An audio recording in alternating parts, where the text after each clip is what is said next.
it's been ages since we had a proper chit chat and I've missed it, so I'm just get straight into it.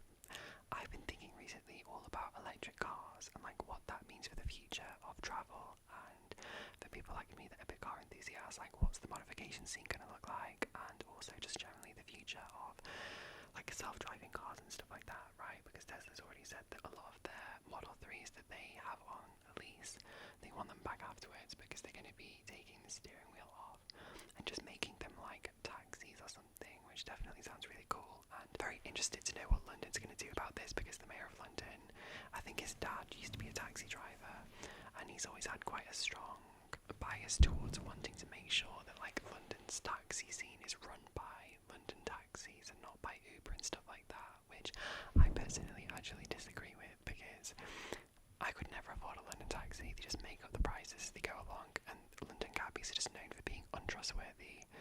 And I think a lot of people that travel to London from abroad have negative experiences with the city because they get scammed as soon as they get to the airport by a taxi driver that charges them like £100, $200, whatever, for like a very short trip, and they just don't know how to argue with them like they're in a foreign country. And I disagree with that, whereas Uber, that as soon as Uber was a thing, I downloaded it, I got my first trip free, and I used it afterwards, and it was incredible, it was affordable, it was reliable.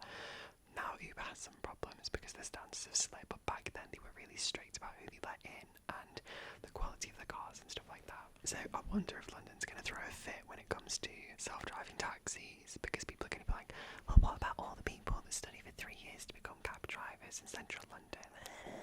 Right?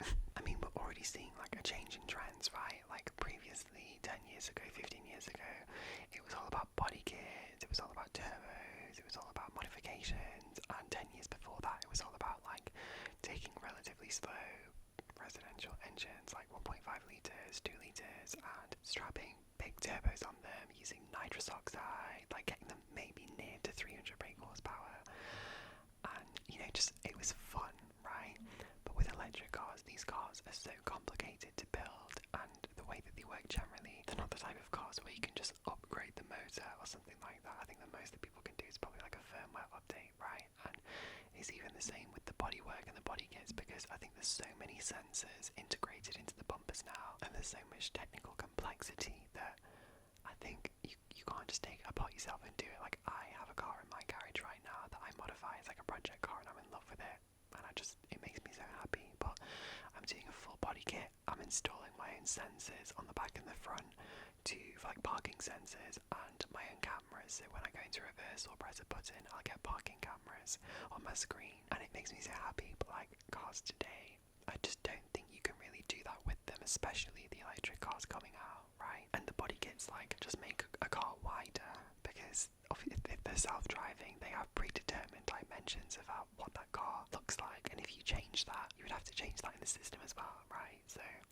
I think that's where things become challenging, and it makes me a bit sad. Like, part of me thinks, you know, the government said that they don't want any pure petrol cars on the road by like 2030, which is like 9 years away, which is going to be forcing manufacturers to go ahead with going all electric, which I think is great for the environment and all that kind of stuff. My only question is that so many people are really passionate about modified cars, and it's something that brings people happiness. It's like some people are into boats and they work on their boat all day and then go sailing, and some people work on cars and spend all day or all week working just to pay so they can buy modifications, exhaust systems, body kits. So I think it's going to be really sad if that disappears and if people no longer have that outlet. I mean, I guess we will still have like a supply of old cars that we can modify, but at some point in the future, you know, maybe 20 years after 2030, when the ban kicks in, how many of those cars are still going to be running on the road? Those petrol cars, how many of them will be scrapped because they're too old or too expensive to maintain? And obviously electric is the future, I have no question about that, but I just wish that modifying them was more accessible. I wish that they were modular, I wish that they were consumer friendly for maintenance, and I wish, I don't know, I mean, Teslas are still very new. Like, if you want an okay Tesla in the UK, you'll pay £40,000, which is about $50,000, and it will be a high miles one from 2015, and they did still have some reliability issues back then, right? No one is really going to buy a car with that mileage for 40 grand, which in England is a lot of money, and then modify it and start ripping out the bumpers. Like, it's just too expensive. I guess because it's so much cheaper to run them cars will hold their value quite well, at least the well-built ones will, right? My only concern is that, you know, I have my project car now, but heavens forbid if anything happens to it one day, if it gets totaled, if it gets crashed, if there's ever, you know, some horrendous accident happens and it's not salvageable, I'll be heartbroken. But what would the next project be? Like suddenly a car that would previously cost you maybe 10 grand. For example, in England you can get an automatic non-turbo Toyota Supra from like the 1998, for example, for like 10 grand, which is like $13,000. But with all the prices, they'll be so much higher.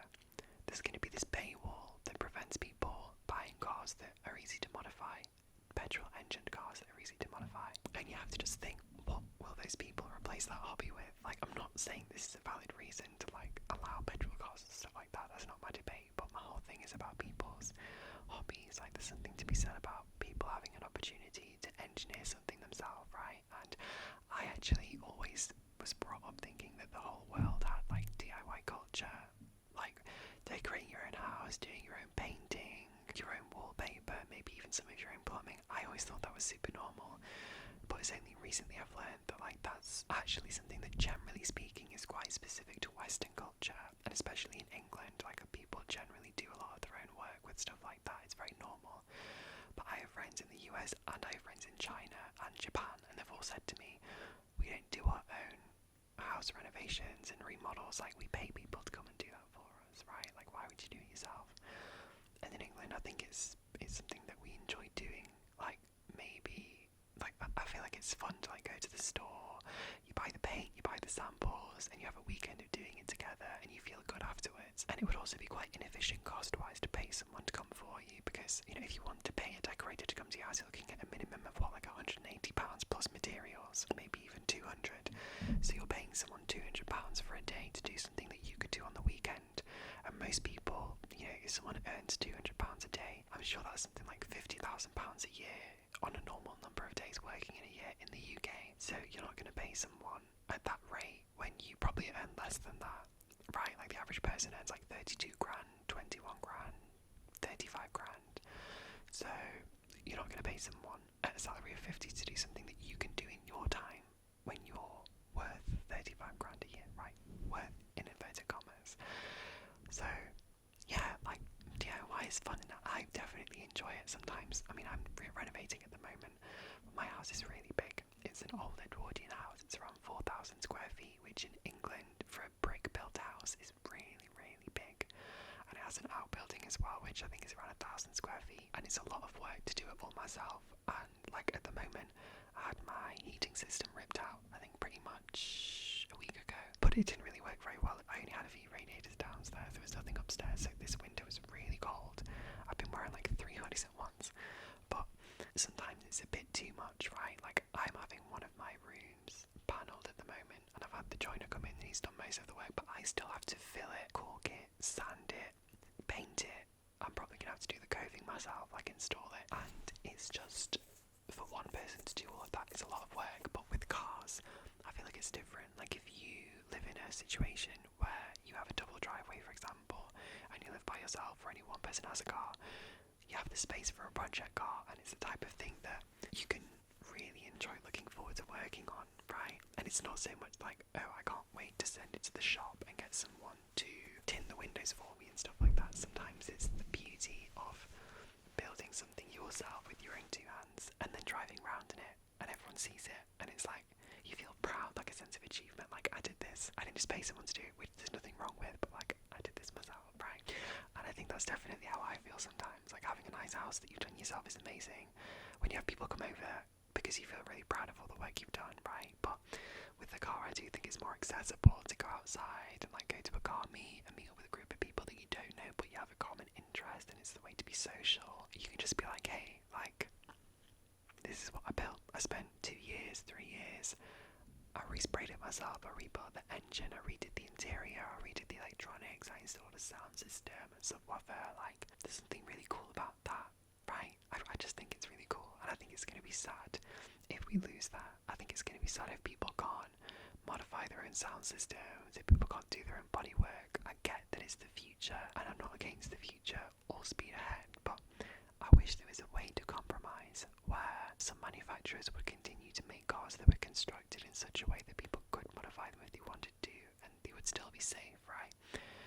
example, a modular motor system where someone could just literally undo, 5 strong bolts from the subframe and remove the motor that drives the car and replace it for a bigger one, right? I know it sounds silly, but it's the type of thing that, like, I could imagine me doing in the future just for fun. I think you get what I mean, right? What do you think about this?